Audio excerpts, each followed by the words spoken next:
Tim, yeah. Do you know how much time we have? I remember you said something about making time a while back. Oh, man. So we I think if we want to end it, Shouldn't Phil. fall on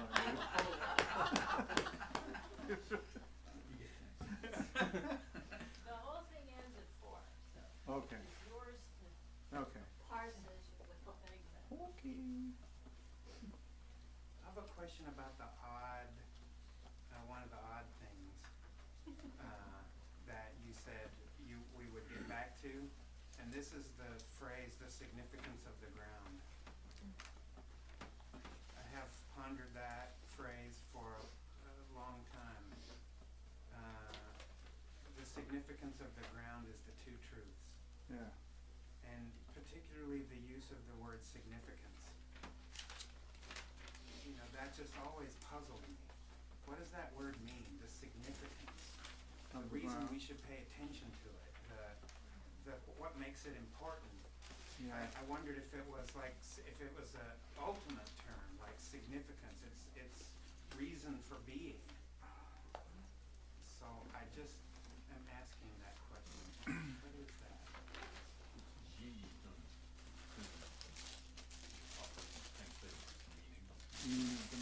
Like the meaning of the ground. Signifies. The essential meaning. Yeah. What's the important thing? Yeah. Thank you.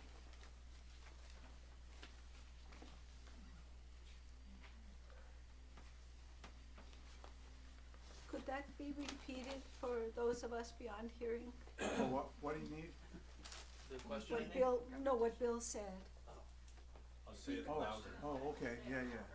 Yeah, good. Significance of the ground is a translation of the Tibetan Ji Yi Dun. The Ji is the ground, and Dun is being rendered as significance, often translated more simply as meaning. But in this case, meaning wouldn't quite catch it, but the import, what's really truly important to look at, that kind of sense of meaning.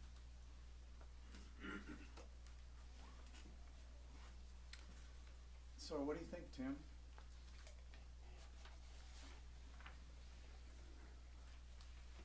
Still curious to me because the meaning of the ground is the two truths.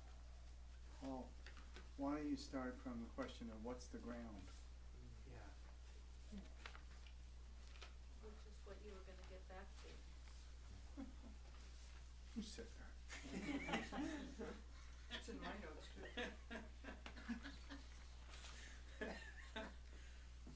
The ground, you know, just from what we said today, the nature of mind.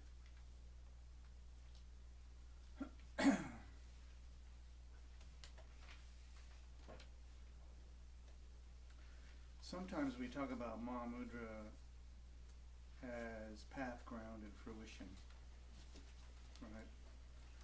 So the path is fairly straightforward. The path is really all the things we do in order to recognize the ground. So we do shamatha, we do yidam practices, we do systems like Mudra and other things. But basically, all of it is about the path that is meant to take us to recognizing the ground. And the fruition is nothing other than recognizing the ground. So if we ask what's the significance or the meaning of the ground, one could answer that in a lot of ways. What are we missing here? What are you doing? No, I'm Other this way, way. Louisa. This way. You got it? Sorry. You How's keep that? moving, Michael, so you keep going out of the picture. Is that okay right now? That's very Well, good right now. That's a good thing. Thank you. Okay, better. Yes, that's much That's still a very interesting statement to me. The meaning, the essential import of the ground is the two truths. Well, step away from that. Step away from the trying to answer that question by approaching it with your conceptual mind. your intellect. So that's exactly what, I think you can come back to that, but first you gotta look at the question itself, which you understand. What is the significance of the ground? We know its significance or meaning, we know what those words are. And we also have a sense, otherwise you wouldn't ask the question, that there's something that I'm not getting about this. And then, of course, we want to bring the tools that we have, which are mostly conceptual mind tools. And it might be, and often is in this case, better to approach it from an experiential perspective and then talk about it, Okay, rather than the other way around. okay. I'll get the meaning of it somehow, and then I'll have the experience, as opposed to the experience is just like right there. So you do a lot of practice, and we can say that's all about the path. So in a way, you could ask questions like, from my own experience, what's the distinction between the path and the ground? What's the difference? Is there a difference? Okay. And the same, you could do the same with the fruition piece, path, ground, fruition. What's the distinction between those three? Why don't we talk about all three of those? Why don't we just do it? Yeah, yeah, thank you. Because then you got to ask the question, do what? And now you're into the path. So it's good. That's where the intellect goes. It goes to this. It basically goes down the toilet at a certain point, and there's a point at which you cannot get out of that without going to the experience. Okay, thank you. Are the two truths that Tim mentioned in that same line? Yeah. And then they list three things. Okay. So two. What are the three they're listing? They say free from the extremes of externalism and nihilism, free from the extremes of assumption and denial, and free from the extremes of existence and peace. Are those maybe have nothing to do with the line, the two truths? Well,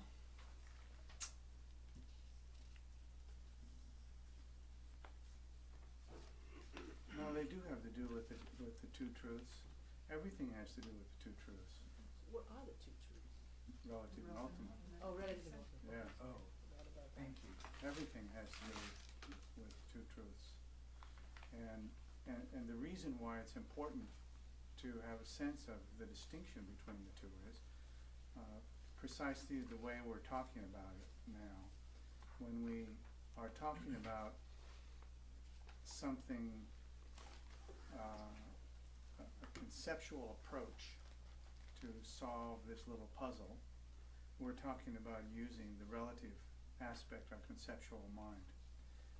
What we will tend to do is we'll tend to confuse our relative understanding with the ultimate understanding, because we don't have the ultimate understanding yet.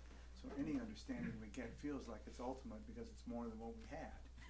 And more than what we had feels like that's what the ultimate is. It's more than what I have. So we wind ourselves into a place with that, and then it's hard to get out of it. And there's an insidious problem with it. And that is that when we have a little insight, a little aha through the conceptual approach, and because there's levels to the relative too, right? There's kind of deep understanding of the relative, and there's shallow understanding of the relative, and there's wrong understanding and correct understanding. The relative also is not just more than the ultimate, it's a lot of things, whereas the ultimate is really no thing. But what happens when we have an insight is we naturally jump to the I've moved into the ultimate, even if we don't tell ourselves, we just have that sense. I'm making progress here. And that's probably all true. Probably the experience we had was authentic, useful, until we started talking about it. And then it gets a little bit confused.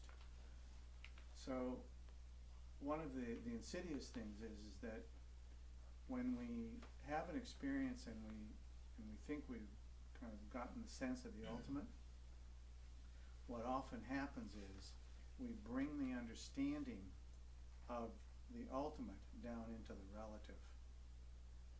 So we kind of demote the ultimate to the relative, which is not intentional ever, but it just happens because we just had a great experience. And so we do that, we apply that understanding to that experience. And the problem there is that it's very hard to get it back out of that into the place of, I don't know.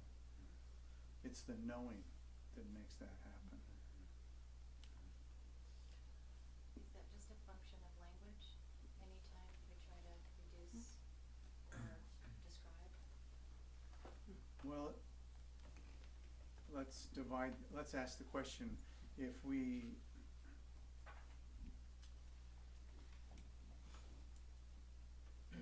why do we use any language at all, for example?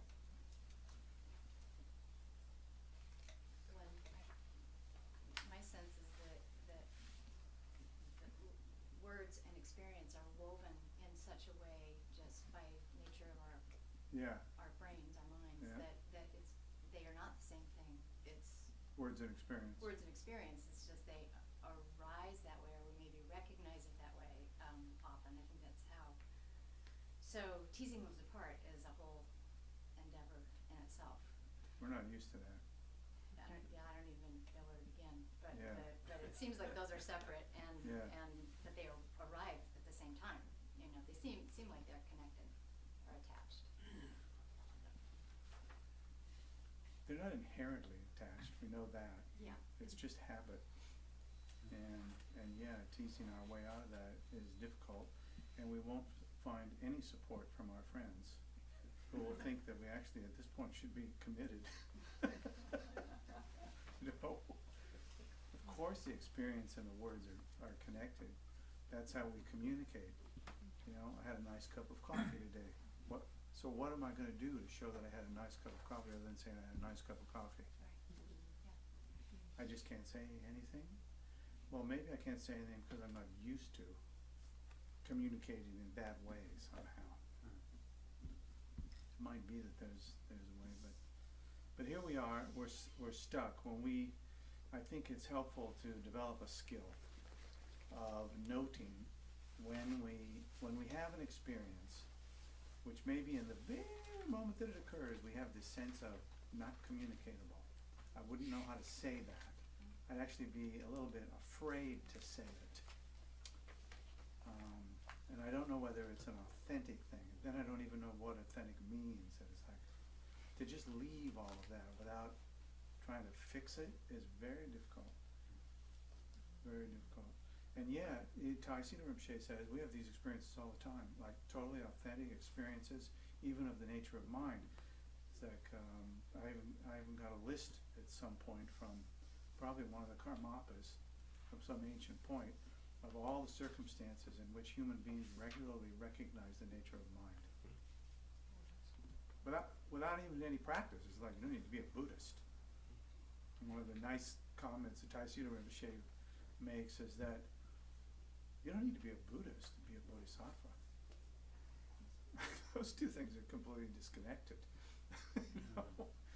So I think we do, I believe we do, because when I read through that list, there was a number of places where I thought, I think I had that experience.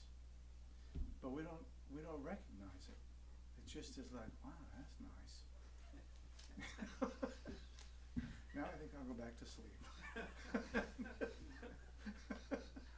We don't see it, we don't know what to do with it.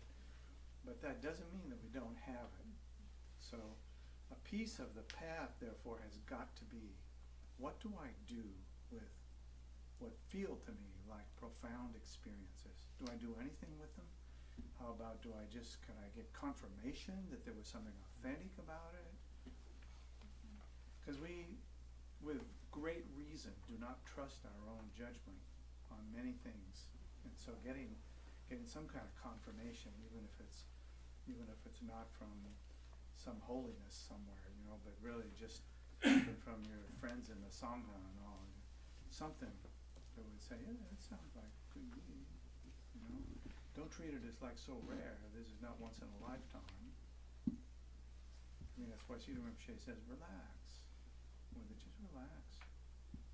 Because we know that it's during the times when we relax. I like to joke and say, it's when we gave up, that's when we get the experience. But actually, it's really much more, what happens when we give up? We relax. We stop struggling. And I think that the relax is the real issue, aside from the joke. It's when we relax and we just relate to it softly, no struggle, then things happen. But they don't happen verbally. And that's, we just are so not trained on that. I wonder if part of this then might be just cultivating pause. It seems to me that the Cultivate a urge to pause? communicate or the urge to Urge share to it or pause. verify it or the urge to move into language is pretty strong and immediate. Yeah. So I wonder if cultivating a pause related to experience Yeah, yeah. somehow. Yeah, really good, yeah, very good. Very good, it makes it easier also to listen if you're talking to somebody, if you can pause and listen. Otherwise, we're just planning what we're gonna say before the person even finishes. So it's nice to get in a place where we can like slow down, pause. So I have a personal method with this, which I just personally enjoy, but I think it's very functional. In reading something like Cedar Rinpoche's commentary on this prayer, I like to read like 1, 2, 3 paragraphs and then just contemplate, just stop. Just contemplate and gradually move into a little meditation. So the reading, the contemplating, the meditation is like 5 minutes. It's not like an hour. It's just long enough to like not manipulate, you know, to not get antsy about anything. I'll stop at the point where it looks interesting and I'll just sit and be quiet, like no struggling, no nothing. And if I get an insight, I don't even write it down. Just let go. And then read another 3 or 4, 1 or 2 paragraphs until there's something that kind of clicks like, well, that's interesting. So we've raised many interesting things today. Every one of those, I think, deserves a pause. Pause with no planned outcome. Dora, yeah. Well, I've been just sitting here thinking about this paragraph or this verse and then one after it. Both seem to have the ground path and fruition structure, and just, they use the language. And yeah. I was thinking about the difference. I always, then the next one has the view meditation activity. Yeah. And I was thinking, well, and what really, there's those trios, and what really is the difference in, to me, like the view meditation activity, those are all things we do in engaging the path. We hold a view, we do the meditation, we perform activity. Whereas ground, path, and fruition in these here, path is what we do. Ground, I think the reason for describing it is, it can be like maybe it's inspirational, and it's also something that maybe helps us recognize when we have an experience of the ground. But the description is not there for us to think about, Play with. It's not going to as you're saying, it's not going to happen out of reading the description. The Yeah. way it's gonna, and saying, I've gotta get the ground. No, it's gonna happen out of doing the path. The path is meant to then help us recognize the Right. ground, which is the fruition. And so reading about the ground and reading about the fruition are more, we can't expect those to get us there. It's the path that is what gets us there.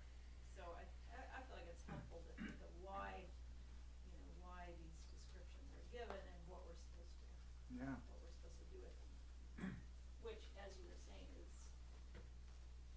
they're describing things we may experience, but by reading it and analyzing it a whole lot, it may or may not help us experience it as much as practicing the two accumulations, which is the path. Yeah, it's good. I mean, it's everybody, we should use our intellect. It's like, there's nothing wrong with the intellect.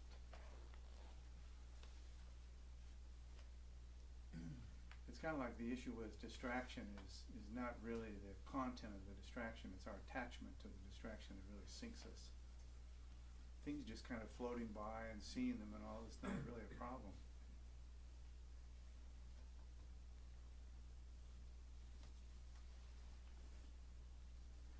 Anyway, we each in the context of our path, I think, ideally, we might say honestly, everybody has a different path. There isn't just one path. There's a different path for every person. There's a set of instructions maybe that gets passed around to a lot of people, but no two people are going to walk through that the same way. And I've never heard anyone say that's a fault, that's a problem. No, it's more like that's a given. So the issue is finding our way to work with it honestly, with the integrity of trying to work with the practices in a way which is really fruitful, not just to try and get from one point to another point. It's interesting when we were doing the three turnings teachings here for that period that often the refrain was that when you get to the Vajrayana, the whole issue becomes one of recognition, not one of fixing, not one of changing, not even one of transformation. It's really about recognition. The transformation has already occurred through the practices of the Mahayana. Now we want to see. Now we've set the stage for seeing. So I think if you go through the prayer, you can find all the places where seeing is there, whether the word is used or not. There's a lot of places where we're meant to see something. Not with the eyes necessarily, but to recognize something.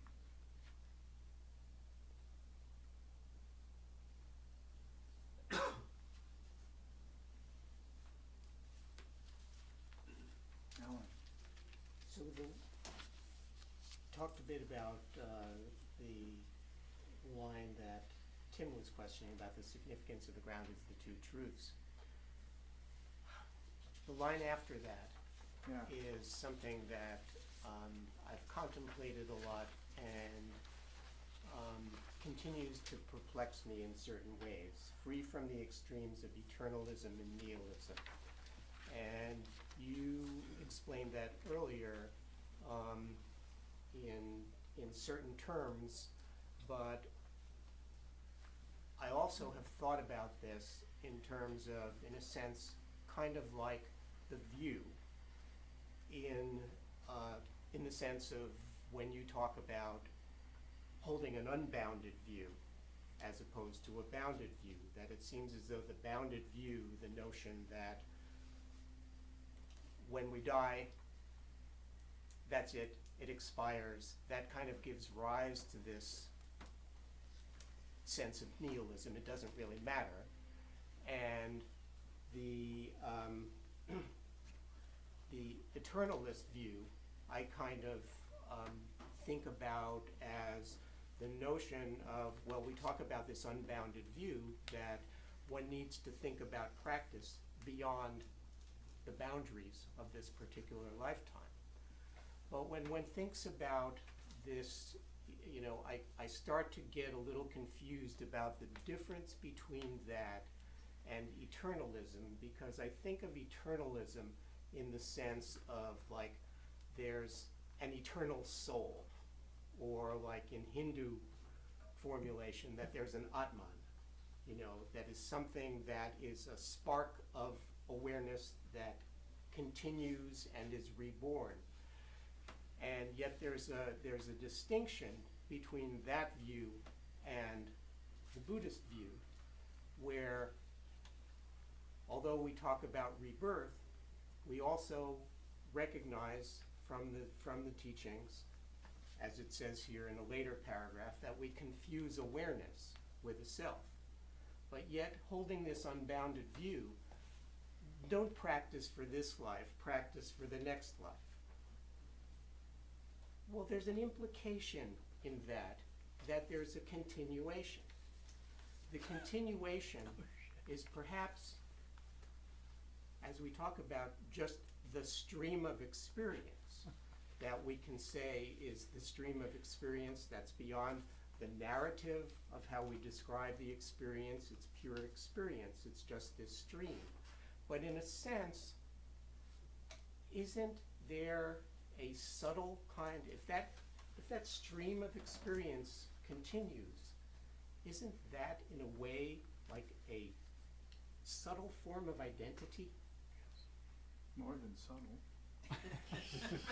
Well, so, and I use the word subtle because it's different than the narrative self that we associate with all the time. It's different than the body that we associate with. We have various notions of what is a self. I think you hit the nail on the head, notions. Right, but what I'm saying is when you say that, okay, it's more than a subtle continuation. So, what is that? What is what? Continuation. That continuation of that stream of existence is, What do you mean, what is it? What does that mean? It's a mystery.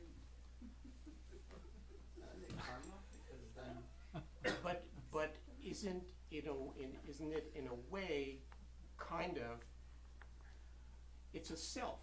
It's a self, but it's not a self in the limited way that we typically confine it and constrain it. It's not what we describe ourselves to be. You know, it's not the story we tell about ourselves. It's not the body. But if it's a continuation, what is it a continuation of? How is it Why are you different trying to than answer somebody? that? What? Why are you trying to answer that? Because I'm examining. What is this self? Is that the reason why you're trying to answer it, or is that Yes. something else? No, Just to I'm trying. examine. I keep looking. I keep trying. We want to be careful not to treat the view of an unbounded perspective as a belief system, because that concretizes it. And the unbounded view perspective is not the ultimate truth. That's totally relative. It's like karma, totally relative. So if we take those things and turn them into beliefs, then we have actually, that's a mistake. Well, the same is true with the ultimate. You turn the ultimate into a belief, it becomes the relative. Now it's just been flipped. And the problem is we can do that without even seeing that we did it. And so I think that my perspective on this, so this is not, I don't know who would agree or who doesn't agree, but you know, we don't care, right? I think that the question that I raise in relationship to all of the aspects of the Dharma is, what's the benefit of holding a particular perspective, particular view? So the view of a continuum of experience raises that question always for me, like, what do I get from that? Well, one way you find out what you get from it is by looking at what you get by having its approximate opposite, which is our cultural view. Which is you're born, you live a certain period of time, and then you die, and that's it. And even though our culture has a sense of that is it, that's it, that is actually not the view of any of our religious traditions. But nonetheless, that's what people feel like. That's it. It's finished. So what do you get by that? as opposed to the view that it's not it. It's just an ongoing continuum. That's the only thing that interests me. The rest of it is, I don't think you can ascertain the truth of it. You can't ascertain the truth in an objective way of whether or not there is a continuum. Nobody has presented anything like what I would call a compelling argument for a continuum of experience. But also, no one has presented any compelling argument for there not being a continuum. So then it comes down to, well, I can see what I default to. That's clear, what I've defaulted to since I was a little kid. And so I can look at that, and that story of the teacher that I was walking with in San Francisco who said, you've been holding that view your whole life. So why don't you hold this other view for the rest of your life, see how that goes? Well, that, I couldn't quite like buy that. You know? It's like maybe half of the remaining life, you know? I want to parcel it out a little bit. But it only took me a week till I realized, like, no, actually, the view that bears the fruit is the unbounded view. I can find so many advantages to holding that view, whereas I find none to the bounded view. And I could list all the pros and cons, like really easy. So then I think, okay, I don't believe in the unbounded view. I just hold it as a perspective. It's one of those things like, how do you know? The business of reincarnation, like you come back, is also like so many great teachers have said, that's not quite right. So many great teachers have said that. But So I'm then, wrong here. what about the tulkus? You know, what about the tulku system and the, Well, even they say it. but the former, So the it's- former self, They're the foremost authority. the former self writes a letter and says where I'm gonna be born, and then they go and lo and behold and blah, blah, you know. Yeah. I mean, that sounds like proof. Sounds like what? Proof. Well, of course, if you already believe it, it's proof. But if you're not really sure what that even means in a bigger sense, then it becomes a little bit of a problem. I don't hold this proof, personally, not at all. Because I remember Trungpa Rinpoche once talking about this in a way which completely undermined any sense that I had. I didn't have much of the value or the meaning of life after life. I think the thing comes down for me to, I can't find a compelling argument one way or the other. No one has ever presented to me a compelling, not even close to a compelling argument one way or the other. Unless you already believe. If you already believe, then it's easy. But I don't. And I don't even want to believe it, because the problem with it is that everything you believe is like a piece of knowledge that's standing in the way of potential actual truth. And so how do I route that out? You have to lose the rest of your teeth? Yeah, step outside. In case you haven't noticed, I like listening to crunch food. From a bar brawl, nothing major. You gotta stay out of those Irish bars. That's the thing. Call me Well, next time. I think there is compelling evidence by virtue of, for instance, the young Bokar Rinpoche that's bringing so much joy right now to so many. And is anybody saying, well, maybe not, you know? Well, I think that's not, so I think that's another realm, the maybe not, the maybe so. I mean, that's, the reason that you would ask that question is because you already have a precise understanding of what it is that's going on. I don't have a precise understanding of it. I only have my own experience. And my own experience says, you don't actually know. You don't actually know. And so I go with that. I don't want to think it's bounded, unbounded. I want to actually just pay attention to the experience as it unfolds. You'll see, Or not. or not. You know? Right, right, you're right. Well, if you do see, send us a message. Or not. Or not. I think, I mean, I have to confess, I don't really have the relationship to it that most of the people that I know who are close to the tulkus and all, I just don't have the relationship with it. And when I talk to those people about this, I don't get discouraged from thinking about it the way that I tend to think about it. So, I don't think that most of the tulkus that I've known are not proud of being a tulku. They don't have some pride around it. They don't feel attached to the authority that they have. I think especially with the 17th Karmapa, it's pretty clear, like, he'd be happy to have not been born a tulku. And yet, most people will look and say, wow, that's like so lucky, so good. We all have that thing like, fun to be a monarch. But most monarchs have bad endings. So it's like, I think the unbounded view is spectacular until it concretizes into a belief, and then it feels to me like it's just like a trap.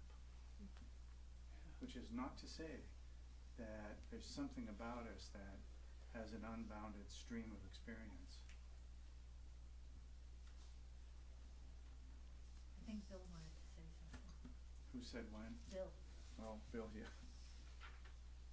For me, this prayer doesn't lead me to go out to kind of these kind of narratives about the future and explanations about things. It calls on me to look more closely at experience. And there's a word that probably slipped right by when you said something. Tulkus don't say, well, it's simply you are reincarnated. The simple word that went by is you. Yeah.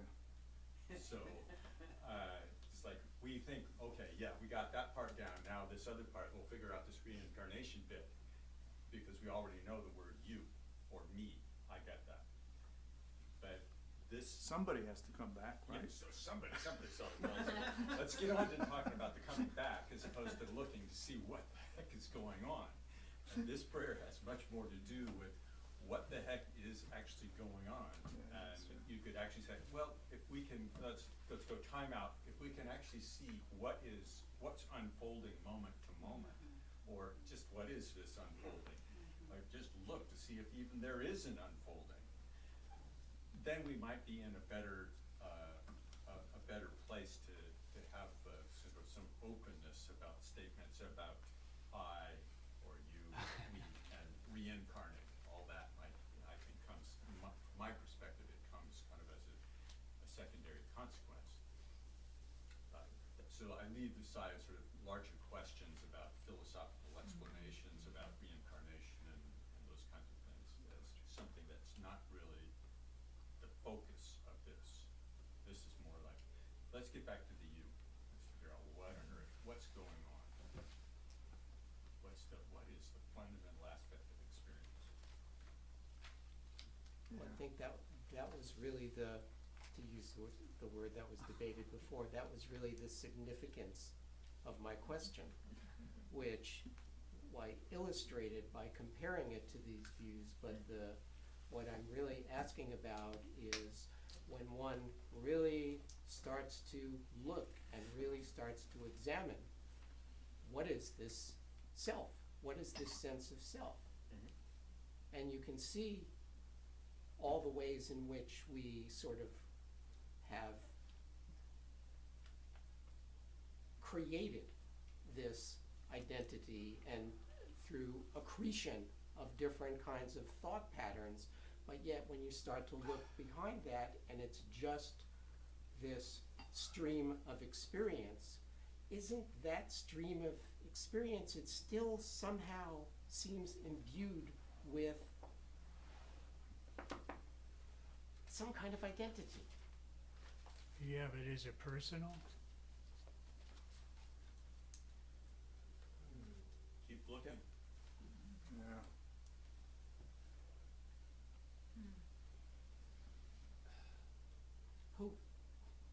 Who should keep looking? I'm just playing. Anyway, I didn't mean to belabor the point, but I apologize.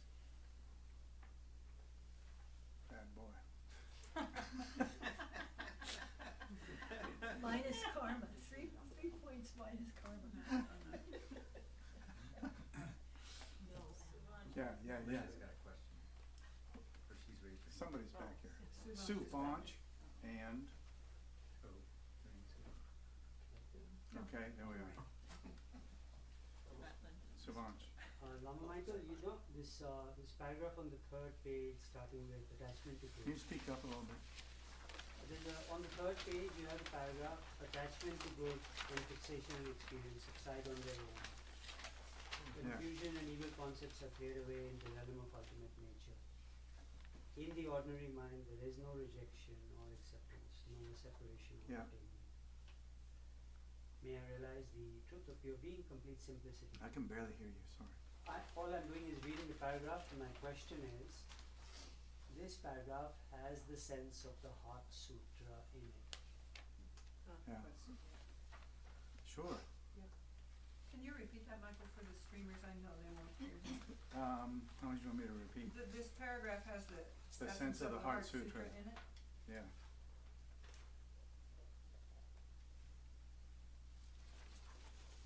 Yeah. Now what? That's it. That's it? Okay, you win. I mean, No question. it just, you know, when you read it, right, it has that, you know, it takes you to the place of being in the present moment. I missed that, I'm sorry. It takes you to a place where you release, where you have a sense of releasing of concepts and Oh, I being see. in the Yeah, yeah. present. Sure. Well, that's one of the grand characteristics of the Heart Sutra, right? Relieve you of concepts. Yes, right. Yeah. I thought it was. And everything else. I like this paragraph a lot for that reason. Three Yeah. above that one is the one I thought was like the Heart Sutra. Looking at objects, there is no object. One sees mind. Looking at mind, there is no mind. It is empty of nature. Yeah, yeah. So, both. Sure. Sounds good.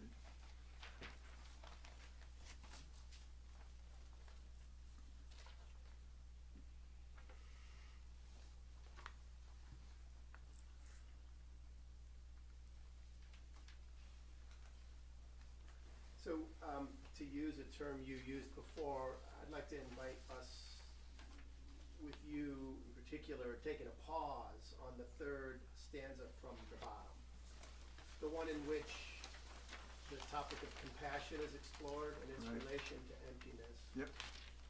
And I don't have any expectation, it's an invitation for you to just say what comes to your mind about that verse.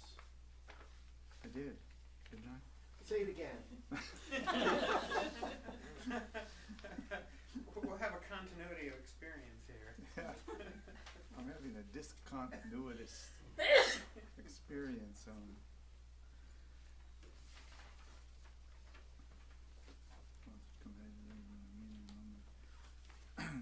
In particular, the line that Yeah. that jarred me, and then your comment, if I understood it right, was the second line. In the moment of compassion, its essential emptiness is nakedly clear. Yeah. And do you know what it is? It's essential emptiness. I'm just taking the pause here and listening now. You don't look like a chicken.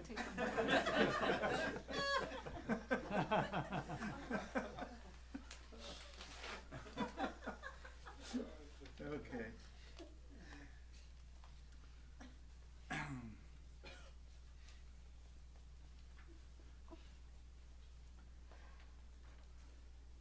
Yeah, I think this is a great verse. If I can be so stupid as to have favorites, this is one of them. And So when the verse before it, while the nature of beings has always been full enlightenment, conceptually that's easy to get. I mean, we don't know what enlightenment is maybe, but we can get that all sentient beings have that thing. Not realizing this, they wander in endless samsara. So in other words, not seeing things as they actually are, they suffer and act unskillfully for themselves and others, and that whole thing, so that's easy to understand. Then our bodhicitta, for the boundless suffering of sentient beings. Boundless suffering of sentient beings, because sentient beings by definition are inherently awakened but don't recognize it. That's what defines a sentient being. May overwhelming compassion be born in my being. I think that the wording in that line is not accidental. It's meant to be overwhelming. Just like I can't stand it. It's too much. But then, in the moment of that compassion, the insight into its utter emptiness is suddenly just clear. The compassion itself is converted into clarity. Everything is suddenly clear. It's not just that the compassion is empty. It's like it's all clear. And it's clear in union with the emptiness, which is the very ground of being. Which is We the are- wisdom also. What? Isn't it the piece of wisdom inside? So we're not going to go there right now. No, it could be. Yeah, you could talk like that. But I think here we're talking about the union of compassion and wisdom. And in this case, the compassion is actually like, so my sense of it is, it's a full-on emotional experience, which is not to say that it's pity or feeling sorry. It's just like visceral. Overwhelming compassion says to me, it's a visceral experience of something. And in the midst of that experience, you see its emptiness, which is to say, you now see the compassion correctly. Is that referring to ultimate bodhicitta? Oh yeah, Is that what that is? the emptiness of the compassion is definitely ultimate bodhicitta. The relative bodhicitta is the compassion, the actual feeling of the thing. So in the moment of seeing the compassion as it is, you don't lose the visceral piece. And this is the piece of like recognizing the union of the relative and the ultimate now. Like they both come together in a kind of almost collision, like a, you know. I was a little confused about a similar question. Just Is that okay? Yeah, it's more than okay. Oh, okay. Yeah, I think it's a particular doorway, at least at this moment, snapshot moment in time for me, that one. Every once in a while, you get a little doorway that jumps you up to another level. Yeah. Just take it. Yeah, sure. You said it, it hit, and it hit again in an even more profound way, so thank you. Let's go with that. Yeah, definitely. Definitely. Can I articulate an experience that might be interesting relative to this? I don't know, can you? I don't know if I can. Before I started coming here, or actually committed to Buddhism as a way of thinking about the world, I was in Nepal, and I was hiking along, and there were some very, very poor children on this mountainside, and I was trying to send them, as I knew it at that point, every kind of loving kindness I could come up with. And Michael, you talked earlier about if you have an experience, you'll know you had it. You know, you might, if you... Just today we were talking about Yeah, that. yeah, if you, you know, something snaps you to an experience that's entirely different. I had this experience with these children where suddenly we had no self and other. I was not separate from them, they were not separate from me. We were in a kind of... I'd never had an experience even remotely like this in any setting, where just all of a sudden there was no separation. There were two kids and me, and we were just like, So I came back here, I thought I really need to find a Buddhist community. I started coming to KCC, and then at a retreat in Cloud Mountain, you gave an explication of this prayer. It was much briefer than this. Oh, yeah, the one that Bill and I did. Yeah, and Yeah. it was maybe an hour altogether, Yeah, but when you talked about this sentence, it was like, that's what happened. yeah. You know, that's what that experience was. I suddenly had this like place for it. So this is of course my favorite verse in the whole prayer, but Yeah. it's been really essential to my stamina in other times when I mostly can't concentrate on anything, to remember that I had that experience. Too. Yeah. You know, so I was interested that, I don't know your name back there, that you asked that question, cause I think we were groping for the same It's Kevin. place on this. Let me Yeah. extend just a little teeny bit to give a sense of why this is working for me. So in a very kind of basic way, depersonalized without talking about actual people. In my work environment, there's a person with whom we all work, who everybody generally, I would say, without much exception, doesn't like. So when the individual leaves the place, everybody talks poorly about the individual. And occasionally when I get really tired of that, which I don't participate in, I say, you know, this individual, I'm bringing it out of he, she, this individual is actually, as much as you feel like they are hurting you, they're actually hurting themselves so much more, so can't we just be, let's just, I mean, and I say to them oftentimes, depends who I'm talking with, I'll say, you know, I actually feel compassion for that person. And generally people look at me like, you know, you're out to lunch. And I just let it go, and I just let that sit. And that's where I've left it right there, because my energy oftentimes is trying to also have compassion for my colleagues who are then having further negative activity and thoughts, etc., about the individual. So now I'm seeing negativity piled on negativity, these kind of subtle levels of negativity everywhere, and I've let it sit there for a long time. And what the commentary today did for me is pushing, at least for this small moment in time, pushed me up to the next level to kind of take me, for me, my teaching was to go beyond that and to try to see the inherent nakedness or clarity or emptiness in that compassion itself.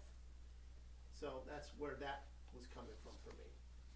I don't know if that's helpful or not, but it seems like it happens a lot. Thank you. Thank you.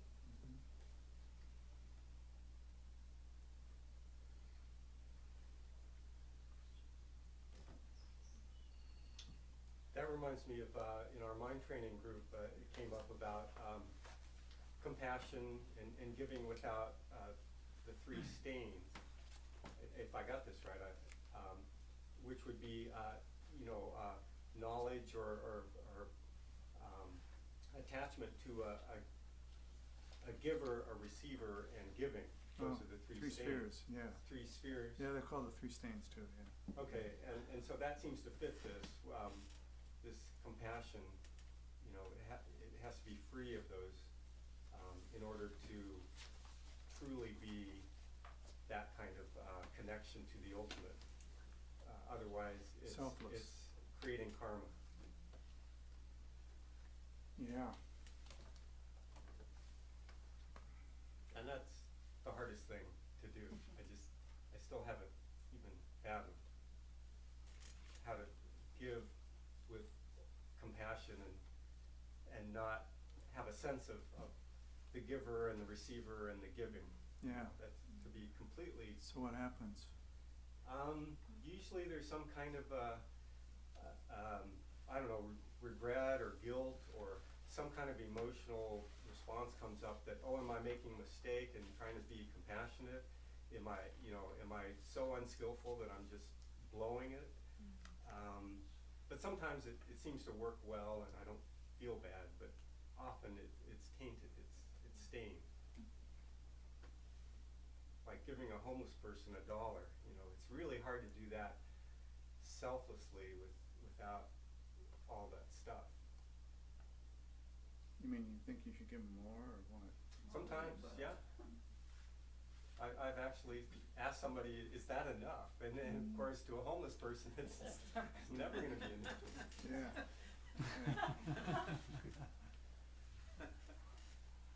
The other part of that question, is it going for drugs? Does it matter? No. Yeah. Maybe, but then that involves you in a whole series of measurements to determine whether or not you're doing enough and whether or not you're a good enough person, and it has its own trap. And you can't get many drugs for $1. Yeah.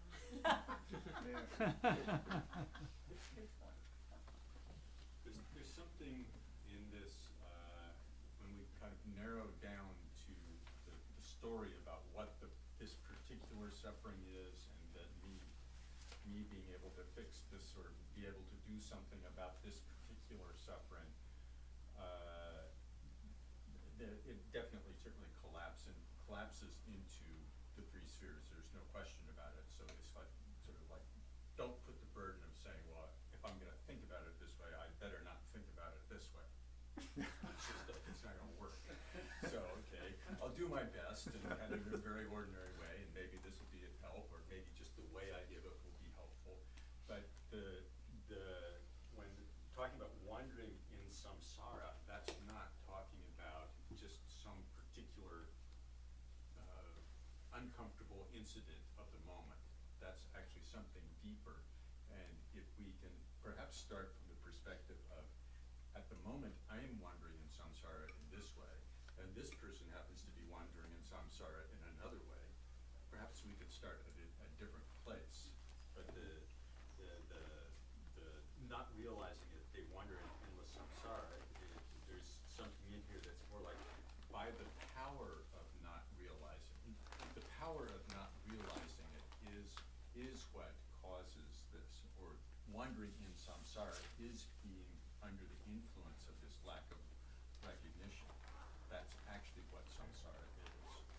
And that's a different matter than me saying, well, I'm feeling pretty good, and this person looks like they're not feeling quite as good as me.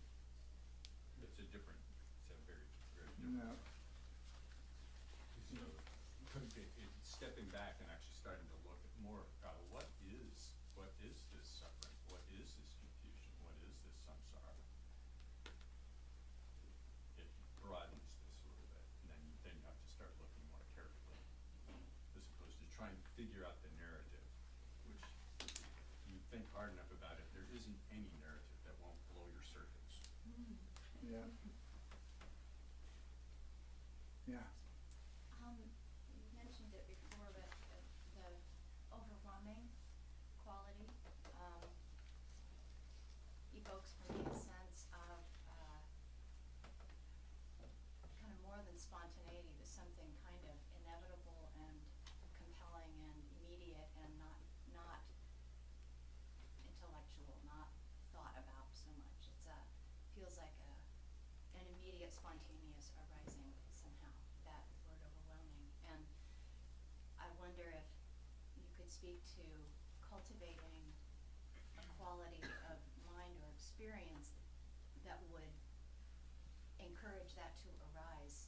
To be open or available to that kind of immediate Overwhelmed. spontaneous arising of compassion in that sense of an overwhelming sense.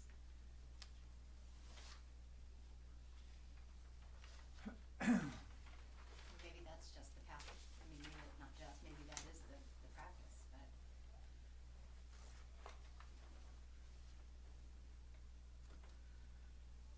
I think that there's a certain way in which I'll start with the classic instruction that you don't want to work on your own foibles, starting with the weak ones, the little ones. You want to go for the real bad ones, and you want to heap everything onto those. And if you have one really big one, you especially do not want to put that aside and say, well, I'll get to that. That's a little bit too much for me right now. No, that's exactly what you want to do. You want to put the whole thing on that. Because, first of all, if you don't, you'll be overwhelmed. The other thing will overwhelm you. And overwhelm here doesn't mean, so I think there's a way in which we could say the object lesson here is that sometimes something really big that looks like it's too much, that we've kind of kept it at bay, is actually the key to making like serious progress. And all the little ones, like, so easy, you know, so just like, doesn't really matter. I think I'll have a Coke today. No, I shouldn't really have a Coke. Well, that was good, I did that. But it doesn't actually fix your diet, the rest of which is junk, you know? So it actually requires something different. In this case, it doesn't require a global approach. It just requires a kind of sense of almost bravado. Like, this thing is not bigger than my intention. It's just not. It's a piddly little niddly thing that keeps getting me all the time, and I keep buying into it. And so we just bring, like, the 7-point money train is great for this, because the whole thing is just like bring in a dump truck, like smother it with loving kindness, with insight, with abandoning your own welfare for the welfare of others. Like whatever it takes produces results. So I think that's a big piece of this. And when it says here, overwhelming compassion can be like mixed with all sorts of things which are actually problematical. Like overwhelming compassion, and I have so much pity for this person. They're so suffering, and I want them to be free of their suffering and pain, but I also want them to be free so that I can stop suffering. And it just becomes like this cancer of emotional stuff, which happens a lot when someone is dying, and a lot of people are attached to them sometimes. And it usually ends up being an explosion of problems inside of a family. It backfires. So what we want here is, we want to create a conflagration that is actually aimed at something, but we're very clear about what it is we're doing here, even though we actually don't really know how it works. So I think that it's no accident that it says overwhelming compassion be born of my being really means like overwhelming. And it's got all these other things mixed with it too, that are kind of swept in, kind of like a tornado, just like sucking all these things up. And any one of those things, from the smallest straw to a little tiny pebble to a house, could hit you and kill you. In this case, we want it all, just like suck it all up, the whole thing. And then, because you've been engaging in this practice, this doesn't normally happen for most of us. But if we've been engaging in the practices in a certain way, there can become a point there where suddenly we see it. It's not what it appears to be. It's something radically different. And the whole picture changes from what it was to something else. And with the training behind it, we just go with it. And in the process of going with it, the insights occur. We've stopped looking for progress. I need to accomplish enlightenment in order to help this person is a view that helps us along the path. But when it comes to the really tough stuff, we have to rely on what we did yesterday, not on what we're doing right at this very moment. That insight will not occur by virtue of saying, insight, I'm saying, now's the time. It's not, it just doesn't, then you hear sort of distant laughter, kind of like, it doesn't work. I think the thing of really putting everything on to the big stuff is very helpful. And once done for one very difficult situation, and having the sense that the confidence that goes with seeing through that whole thing, and having something positive happen, we then become, I think this is partly why bodhisattvas are often called heroic figures. I think because of the willingness to like really go for the difficult stuff. Difficult interpersonal relationships, for example. Not necessarily even our own difficult interpersonal relationships, but the difficulty of being willing to insert oneself in certain situations with an intention to be a factor in what comes out of it. So here we have what is more of an appearance than so much suffering that we are overwhelmed by witnessing it. And what's more than that? It's like hard to think of. You can imagine so many situations where it's just overwhelming, and it's overwhelming too if you have no means to deal with it at all. All you get to witness is this overwhelming suffering, and that's the moment in which the insight into the emptiness suddenly doesn't free you from the being overwhelmed. It's like it's the ingredient that makes the whole thing become like a huge fire. But it's not a fire it's a fire of wisdom, it's not a fire of suffering.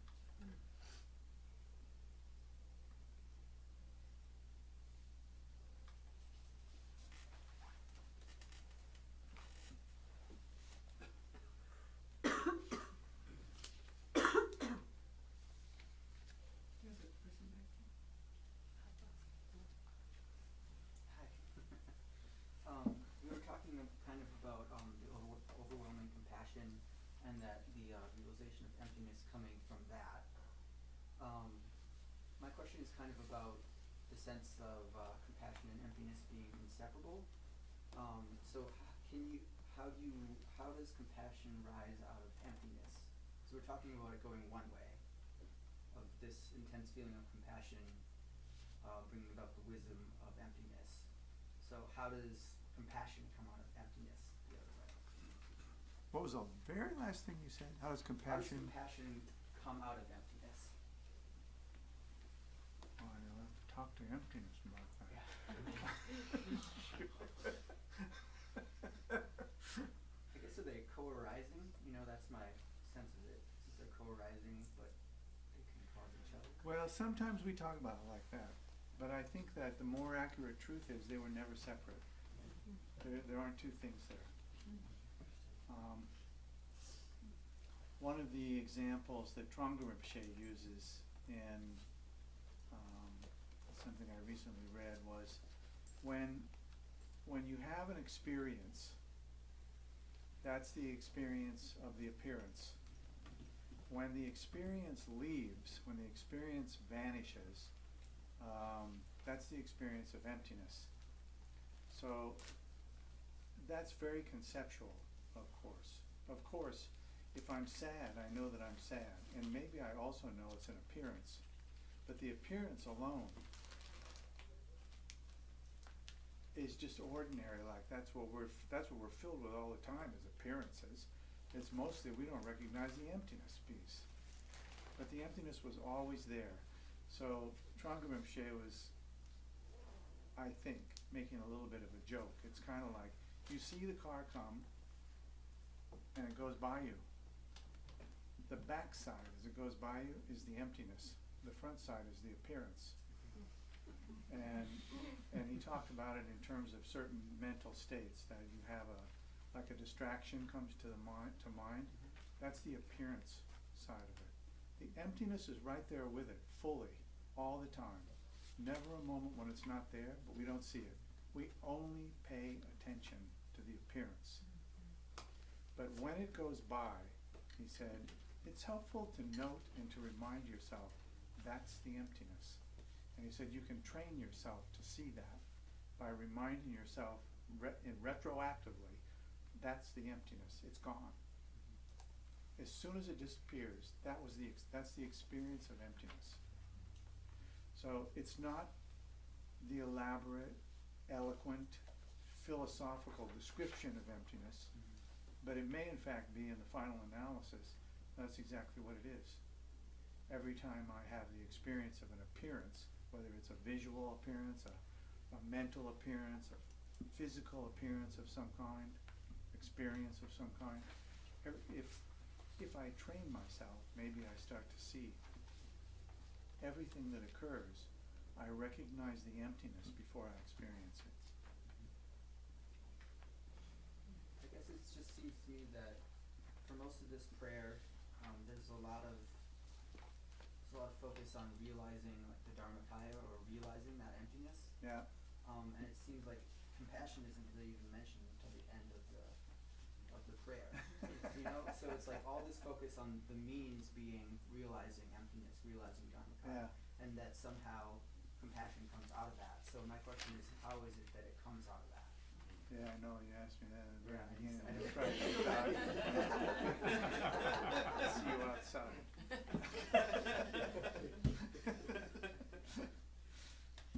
It's really the compassion side of Mahamudra is there, just like in the practice of Tonglen and compassion, the emptiness side is there too. So when we say, how does compassion come out of emptiness? It was always there. It never wasn't there. The two were always there together. So the question that's kind of lingering, I think, inherently in your question is, can I distinguish the two? Well, the Mahamudra practice is really focused on realizing the emptiness of things.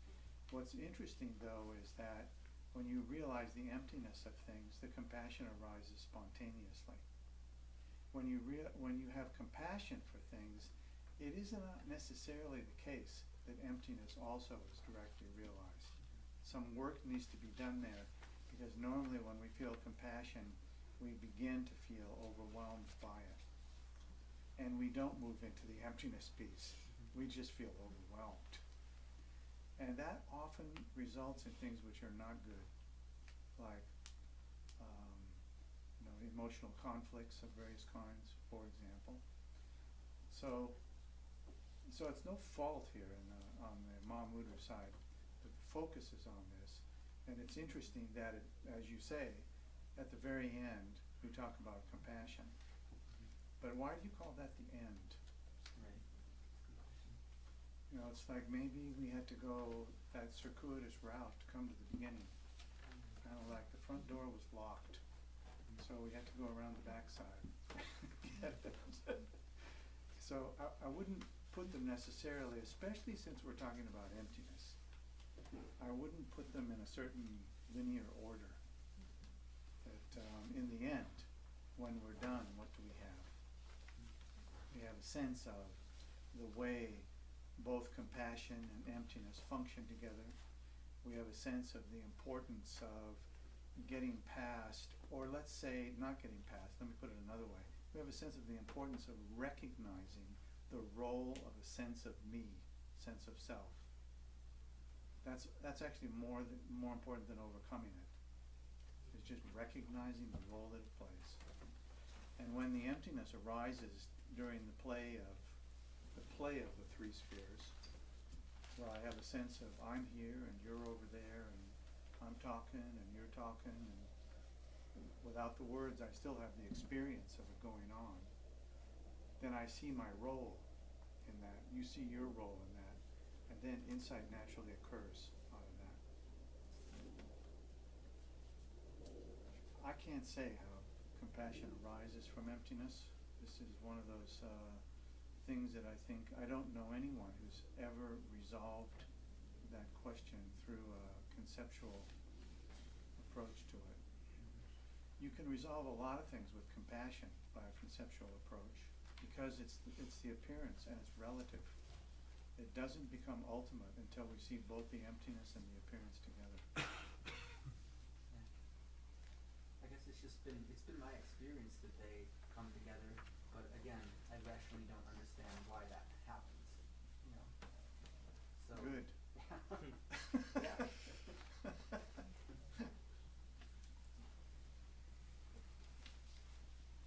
As extra to that, as extra to that, Can you speak up? oh, I'm just thinking in continuation of that, I was flipping back to the second stanza and thinking, well, compassion wasn't just first mentioned at the end. I think it was mentioned here, because the snow mountain of pure actions and intentions. Yeah, it's selfless. Yeah. Free of the three spheres is selfless, basically.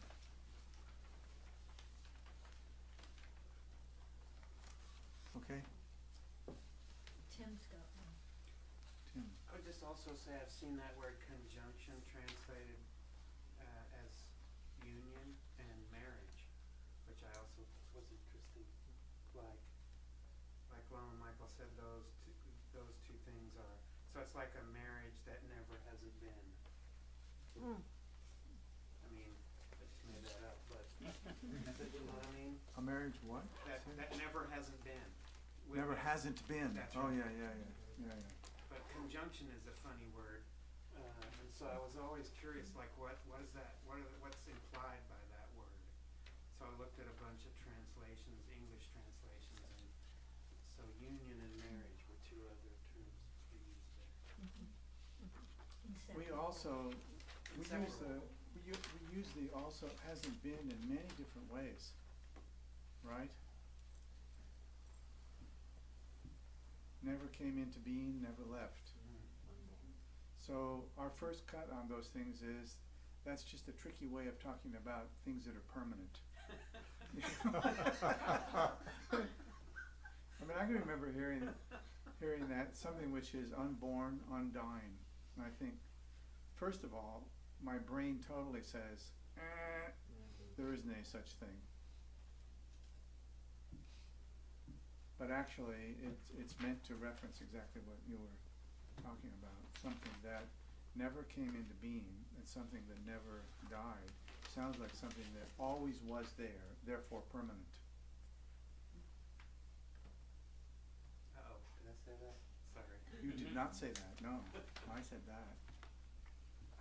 I'm sure others have said it. But it's meant to step over the potential conflict with these things. Is that permanent or not? I thought there was nothing that was really permanent. Yes.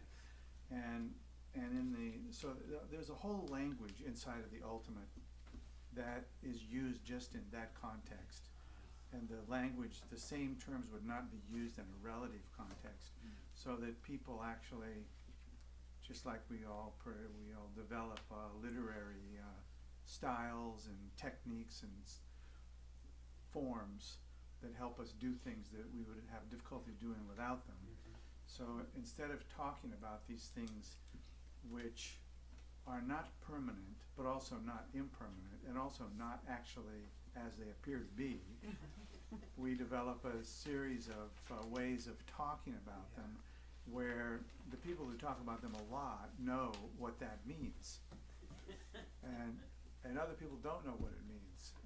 I don't think it's for that, but it's to remove the confusion. It's easy to get into there.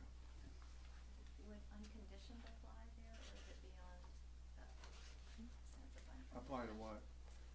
Unconditioned? The language. Language? No, language is totally conditioned. No, I was saying that what you were just describing, would the term unconditioned, something that has never, come into being as it's, Yeah. or does that feel more circumscribed to? Well, think of it like this. After all that we've said today about the ground, the nature of mind,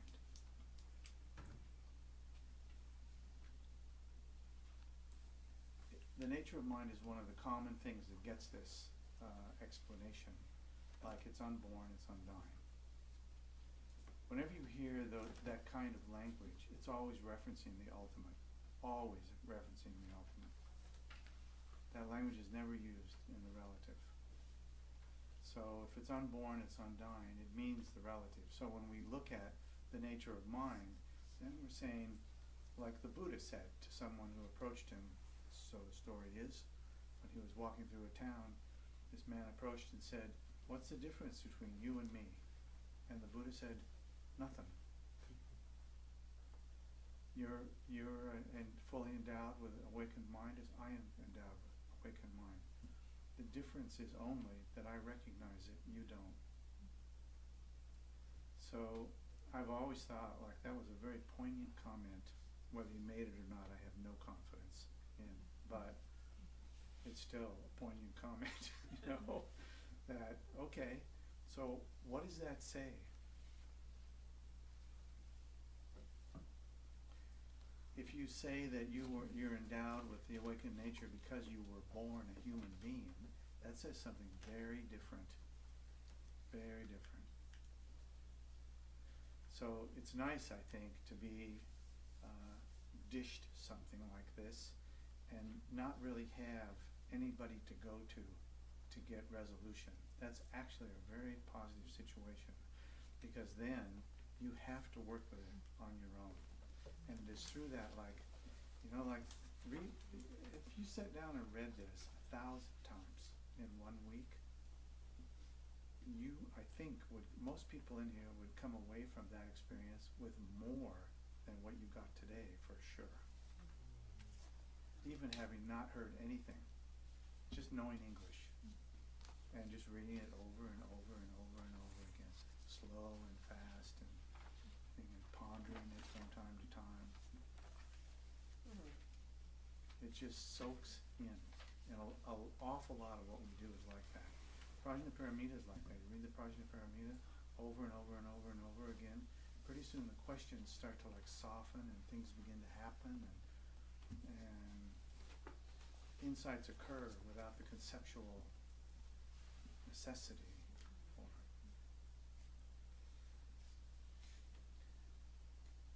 I have a little bit different experience in reading something so often, because I get to a place where it becomes, I don't read it anymore. It's just like, gets saturation somewhere, so I have to stop reading it further. Otherwise, Then what do? I don't know, then I started back again. I have like some stuff that I read every day, and I was just noticing the other day that I don't really read it. I just goes beyond my head. So Oh, I see. it's like it doesn't. It's like when you drink too much, you know, the water just doesn't stay in your body anymore. It just comes out. So you have to wait until everything soaks in, and you get the understanding, I guess. I don't know.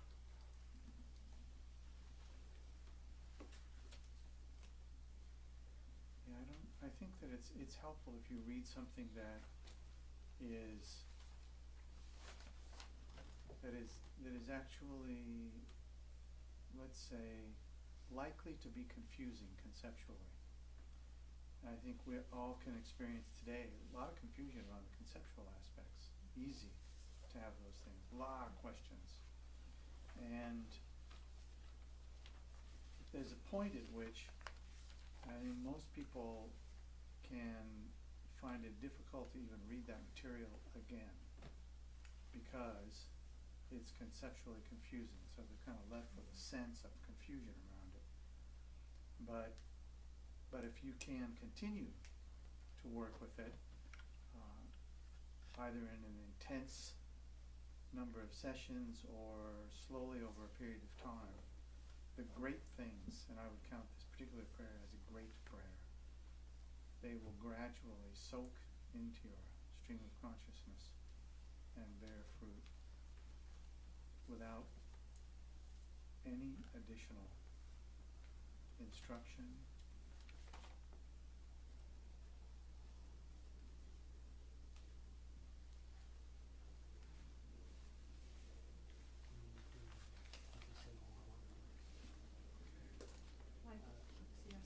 Sorry, Jim Kimball's asked from Corvallis a question, but is he asking the question back there? I'm looking back at the thing, where is he? Who I can't see that are we looking far. for? Is somebody trying to ask a Jim. question? I am, back yeah. there? But back here. Oh, Right here. oh, I what was Jim had, Kimballson? I'll ask in a minute. Okay. that was another question. I couldn't Oh, hear okay, you. go ahead, confuse myself. I have a question about appearance. As as we were going through the prayer, I saw two different stanzas, parts of the stanzas. The fragment, indivisible luminosity and emptiness, and then appearances which have never existed in themselves, and Appearances what? appearances which never existed in themselves, and awareness awareness confused as a self. I kind of had this sort of a feeling in as we were going through all that, of a connection between appearance, awareness, and luminosity, and I couldn't, and I can't, there's really no, I can sense a relationship, but there's really no rationale behind it other than maybe sort of appearance and emptiness, and then I saw that it stuck luminosity and emptiness next to each other, so I kind of thought that there might be some sort of connection between the luminosity and the appearance, since it's both connected to the emptiness. I'm just curious about appearance, luminosity, and awareness, and if there's any kind of relationship there that I'm sensing.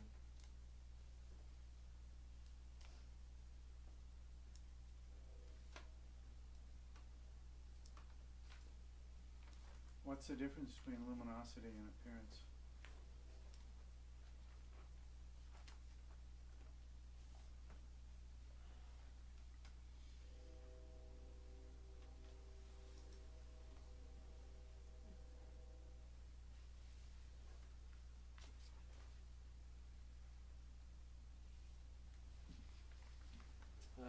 My understanding of luminosity relates to awareness that is not encumbered by concepts, labels, discrimination of any kind, and that once all of that is, if you're able to leave all of that behind even for a little bit, the appearance is still there, but there's nothing sort of attached to Nothing it. what?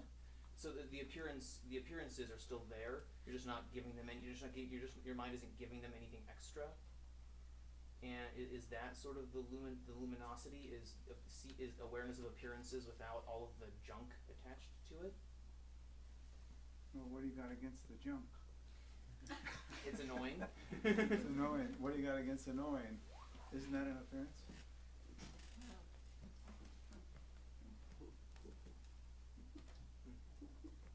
It just feels so much more relaxing and spacious to not have to not carry all that around and just be aware of the appearance and that be it. I like the simplicity of that. There's nothing else that's just kind of, I can just kind of be with that for, even just a couple minutes. It feels nice to kind of just be aware of appearances without having to give it anything more or add or any additions. So do you do that? Not give it any more? I try. Try. So trying is putting some more?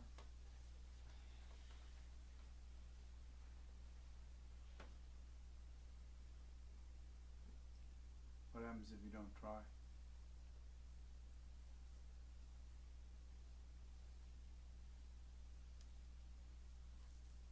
Then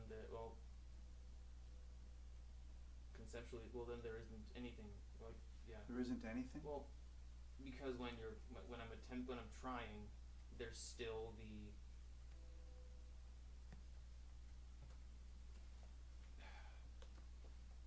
effort going into it, that kind of, there's that tightening of the wanting to put effort into it. Yeah. And then when I relax, there's no, when I let go of the effort, then there's no awareness or appearance conceptually.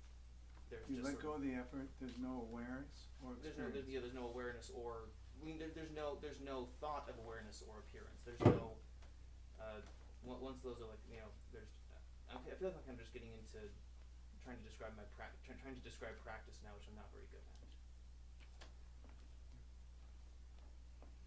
I'm not sure what you're saying now. So,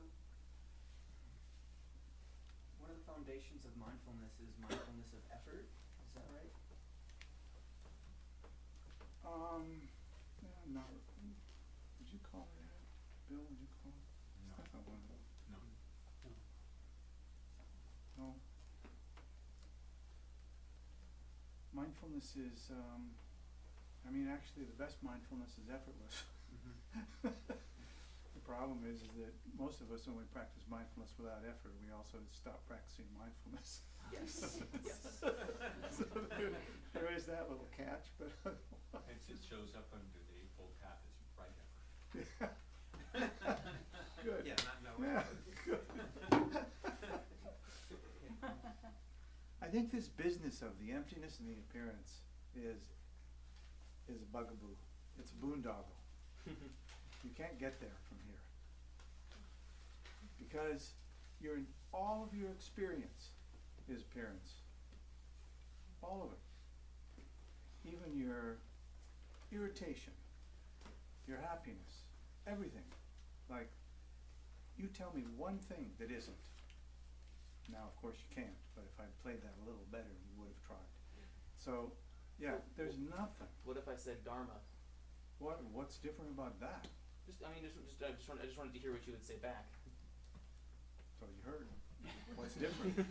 It's just, you mean the word Dharma? You mean the path Dharma? Which one do you mean? I guess the concept, sort of conventional, sort of like put that forward, the conventional concept Dharma. Well, what about this conversation about the Dharma? Is that appearance? If it wasn't, then we wouldn't be able to talk about it. Sound of the voice, the conceptual understanding, we do call these appearances. We do call these appearances. They're just appearances. So from the perspective of Mahamudra, thinking of them as appearances, recognizing them as appearances, which is a little different than just saying they're appearances, recognizing them as appearances puts us in a special relationship to them. Maybe we recognize something as an appearance, but we also want that thing or don't like that thing, or you want to change something. The wanting and all the things around that are more appearances. So from the perspective of Mahamudra, that's authentic. That's legitimate to say. And the compassion side of Mahamudra arises when the person who understands this sees beings suffering, and they see that, well, they don't recognize that these are mere appearances in union with emptiness. They don't see that. And so they do all sorts of things against themselves, unskillful for others. They have wars, they kill each other, they do all these things, all because they just don't see what it is. So the compassion arises by virtue of seeing the suffering that beings bring onto themselves, by virtue of not seeing how things actually are. And really nothing is excluded. If it's an experience, it's an appearance. No, it's what it is. So is the experience of emptiness also an appearance? Absolutely. The experience of emptiness is an appearance. Sure. Bill's laughing. I don't know why he's laughing.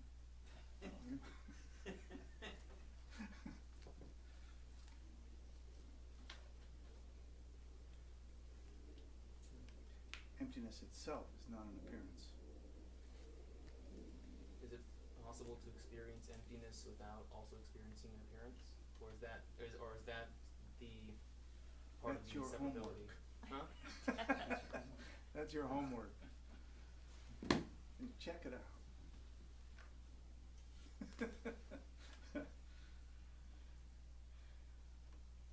Thank you. You got a Corvallis one. Just before lunch break, when Linda was talking about the books about Yeah. this prayer, Yeah. you mentioned that there was something that you could read online, and Jim Kimball in Corvallis has asked if you could say, what is that? That book. You can read that book can we say specifically what Jai it is? Cedar Rinpoche's book is available as an ebook online. Great. $9.99 from Google. Yeah. And Trungpa Kin- Rinpoche's, yeah, Kindle. Jim, Trungpa Rinpoche's prayer is also, and commentary on this, is also a PDF that anybody can access, that little booklet that we have up there. Yeah, And how do you look that up? Just Tonga Rinpoche, Aspirations from Mahamudra. yeah. You got that? Got that? Go ahead, Jim. You'll tell me in a minute. Text me. I can't remember what the title of Cedar Rinpoche's book is. Do you know, Bill? Anybody? Yes. Right When there. somebody has The it, third Karmapa's Mahamudra prayer. That's it, I can see the Yeah. cover, that's it. Yeah, third Karmapa's Mahamudra prayer, that's what it is. Translated, edited by Rosemary Fuchs. I think so, but I Yeah. actually can't remember the translator.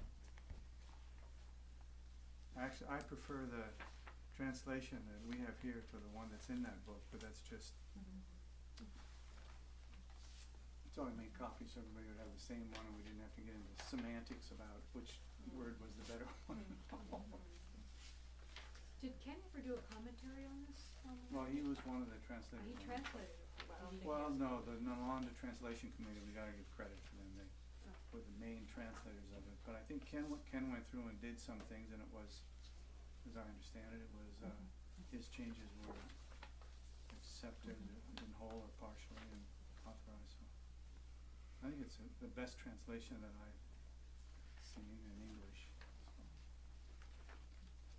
I will put a plug in for reading alternative translations. Yeah, I think yeah. it helps a lot. Because It sometimes forces you to do things. Yeah. you have to confront things like, oh, I thought I understood that word, but there Yeah. are some other parts to it, like the word Definitely. significance will probably turn out quite differently, or that Yeah. sentence will Yeah. show up, actually, it's, you put this part first, and then, oh, I see, Yeah. that means, but then you kind of start to have a kind of a more general relationship with this, the words, instead of kind of Yeah. narrowing things down, which is what we wanna do to start out with, is kind of Yeah. get it nailed down, narrow it down, starts to open. Yeah, I totally agree. That's true in a lot of texts, you I read had a hard different time ones. with outlook, the word outlook, it's like, But Outlook is such a, there it is, it's like you're Oh. used to view and now you're looking at Outlook, it's like you have to stop for a moment and Perspective. think. Yeah, Outlook, view. yeah. I think about with outlook. In many things that, we get into this problem with glossaries, where a glossary will give you a one-word definition of something. And it looks right, kind of, but it also doesn't, and often I think like what was really necessary was 3 or 4 different words, 3 or 4 different approaches to certain kinds of things are really helpful.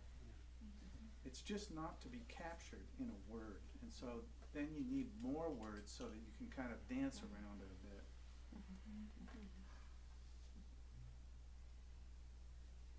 Yeah. Okay, regarding different translations, last year the Terragar community distributed a copy for our chant book with Cortland Dahl's translation. And Kempo Kunga happened to be teaching a group of us on a one-week retreat for Nundro. And it was following a Nature of Mind 1-week retreat. And one day he came in and he happened to mention, if we took the 17th shloka, when one looks again and again at the mind, which cannot be seen or cannot be looked at, he said, if you took just that stanza and added it to your daily practice, it'd be good. And so I started that. He suggested 2 things. One is doing the Heart Sutra whenever you're doing a visualization. So I started that in the beginning of my practice, adding that in, and adding this before I do the dedication, and just repeating that every day in my Nundro. I don't know what I'm seeing, but I'm seeing a difference. Yeah, of course. Yeah. There you are. There's also a fairly short commentary by Jumbo Conklin, which has some advantages in being enough enough explanation that you kind of get a little bit more background, Yeah. but not so much that you feel like the dump truck just Yeah. buried you.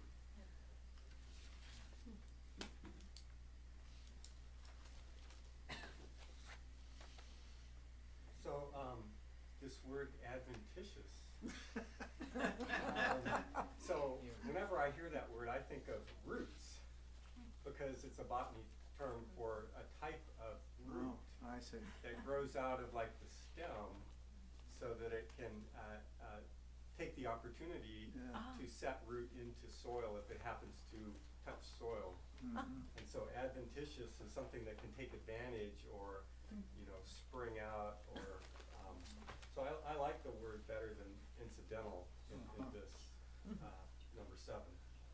But, my question comes from another commentary on this, that's in the Mahamudra and Other Teachings book, Peter Allen Roberts' translation. Oh, yeah. So, unless I'm mistaken, that book,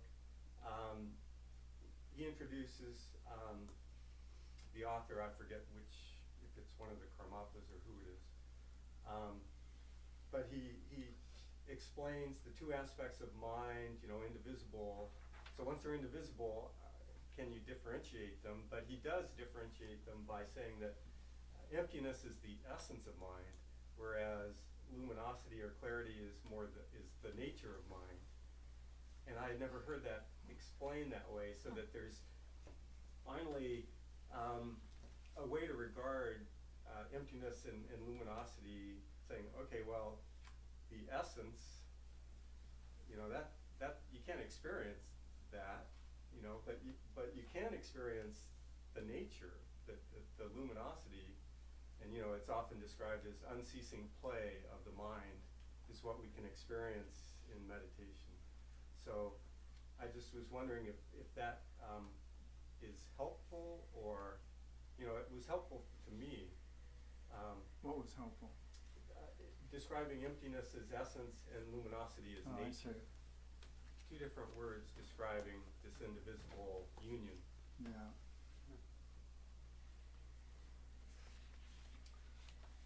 A long time ago, back in the late 70s, this is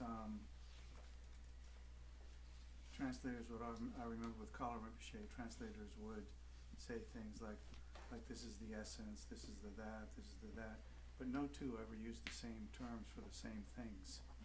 And I always felt like, having been a philosophy major amongst other things, like these terms have no specific meaning. They're totally vague. And so I always felt like when they said essence, it's the essence, or it's the nature, or they had some other ones too, but I can't remember. I always felt like there's nothing being communicated with it. So it totally didn't help me at all. I just felt like, in fact, I just put it all aside. And then there came a time when they stopped doing that. They stopped using those terms. In the early 80s, I started hearing actual descriptions of the things instead of just the essence, or what is essence? What is the essence? I don't know. I actually don't know, right? It's like water is wet?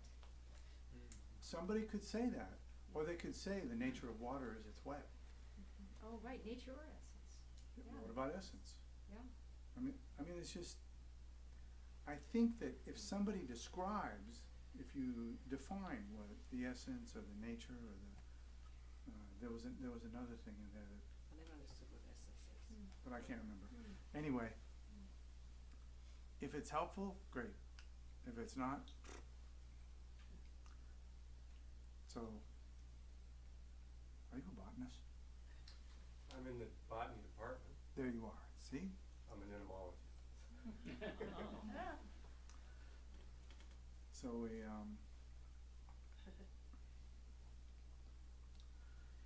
well, I think that how helpful things are due to the truth of interdependence is dependent upon all the other things that you're kind of speaking into. We don't speak into vacuums, right? We speak into an enormous amount of history. Like just in this room, you've got centuries of history.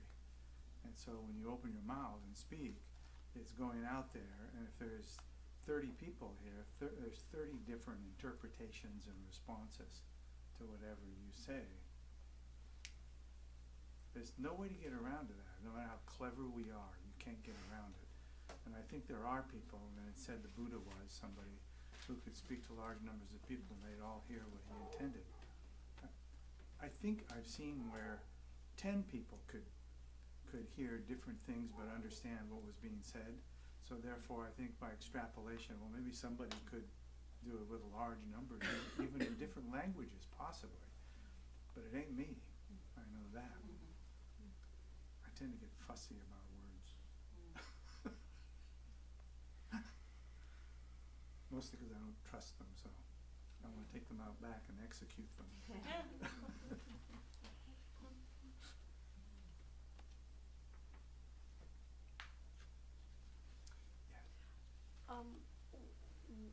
I use glossaries like Tibetan Himalayan or Illuminator or others, and I'm because I've studied with Lama David Curtis, who sometimes teaches the Tibetan here. I love the fact that one Tibetan word unpacks into many, and that different translators and different books use many. I think it just helps me loosen my grasp of what it means. Yeah. And I think it just helps dissolve. Helps to what? Dissolve my tight Oh, grasp. helps to dissolve. I Yeah, see. like listening to someone with severe dementia. If you listen real loose, you know what they're saying. Yeah. Yeah. Yeah. But Yeah, it's a good point. but so it just forces us to let go. Yeah. I Yeah. think that's probably what you were saying, Bill, isn't it? Yeah. Hmm. Read different people in different translations who are talking about the exact same thing. And I think you also have to look at individual books sometimes, because I have read descriptions of things, like short books, never really a long one, but I'm sure they exist too. Short books about a certain topic that actually, by the time I get about 5 pages into it, I realize this is a terrible book. Even by like a renowned teacher. But of course I recognize that most of the books that we have from renowned teachers, actually they didn't write the book. That's just a transcript being edited and all. And sometimes the editing is really good and sometimes it's really bad on a few occasions. It's an embarrassment, actually. I think, God, I would be really embarrassed to have my name on that. But somebody else doesn't know, so it's just sometimes even like a really renowned teacher will have someone who can translate, and they'll ask them to translate this, and sometimes they'll put pressure on them, like I need it by next week. And the person feels pressure, and they do it, and they get it out, and it's filled with like even grammatical errors and spelling mistakes. I mean, like 3 or 4 a page. And you start thinking like, whoa, this thing really crash-landed somewhere. But it's not the common thing. It's more common that reading more of them is better.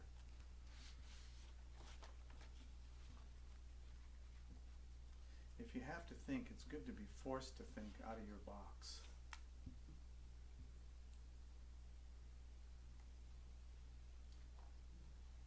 Okay, how we doing?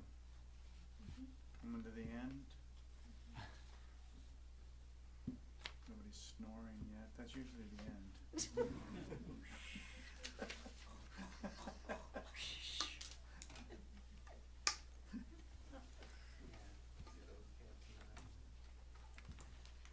Do we have time to just read it through?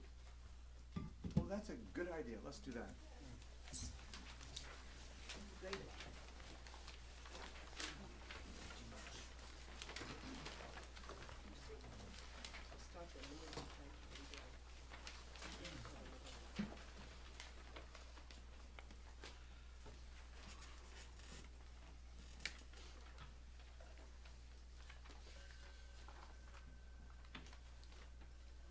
Oi Namo Guru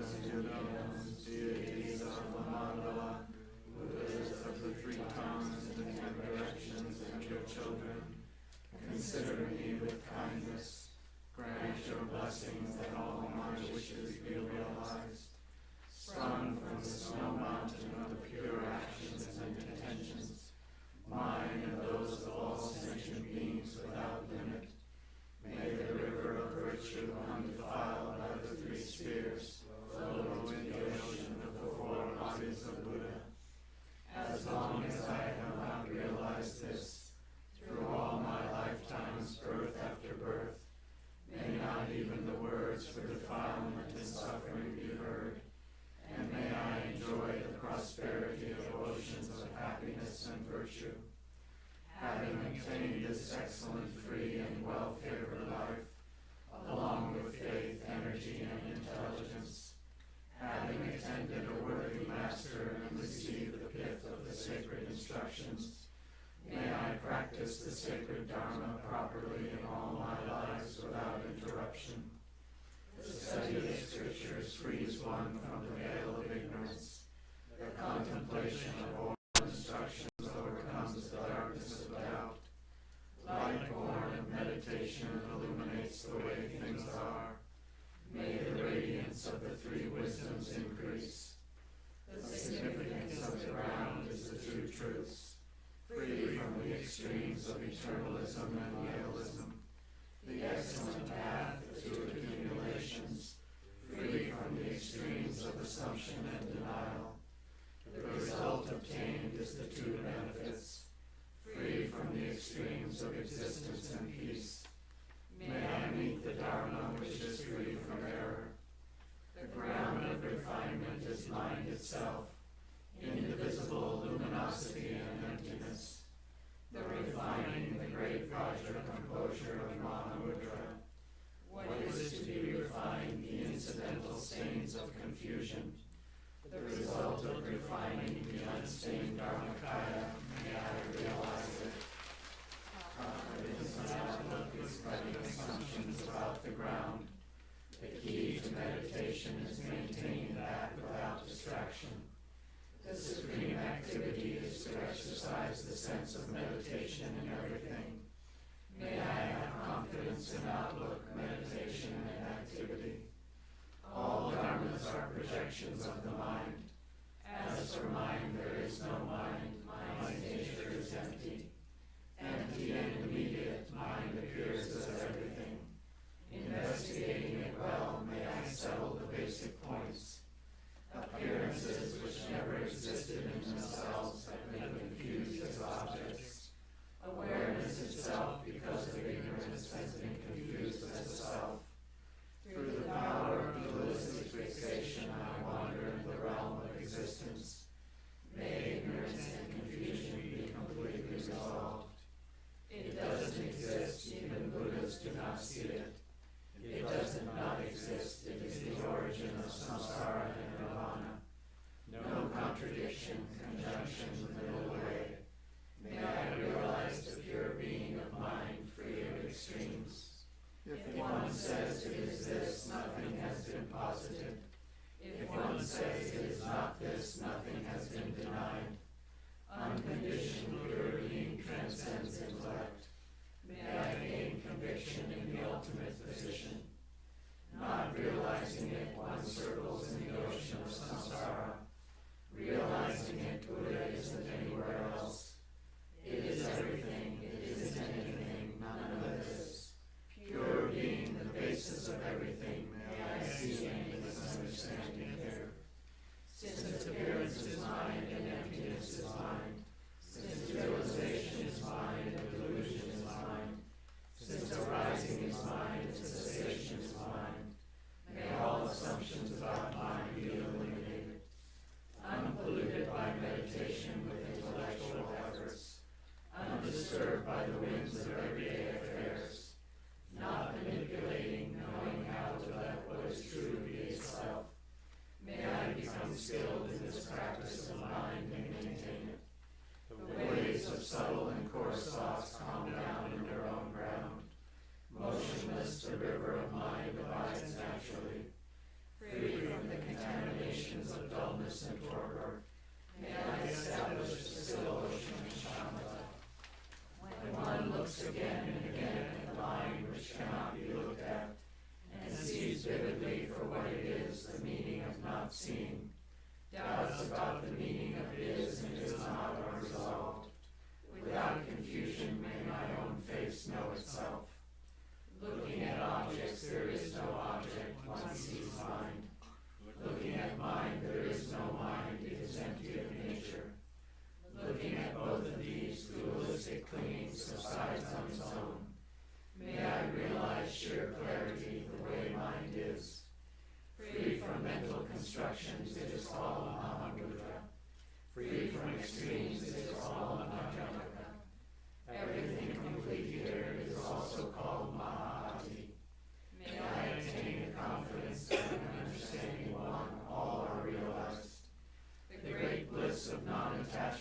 is continuous. Sheer clarity without fixations is free of obscurations. Passing beyond intellect, non-thought is naturally present. May these experiences continually arise without effort. Attachment to good and fixation on experience subside on their own. Confusion and evil concepts are cleared away in the realm of ultimate nature. In the ordinary mind there is no rejection or acceptance, no separation or attainment. May I realize the truth of pure being, complete simplicity. While the nature of beings has always been full enlightenment, not realizing this, they wander in endless samsara. For the boundless suffering of sentient beings, may overwhelming compassion be born in my being. While such compassion is active and immediate, in the moment of compassion its essential emptiness is nakedly clear. This conjunction is the undeviating supreme path.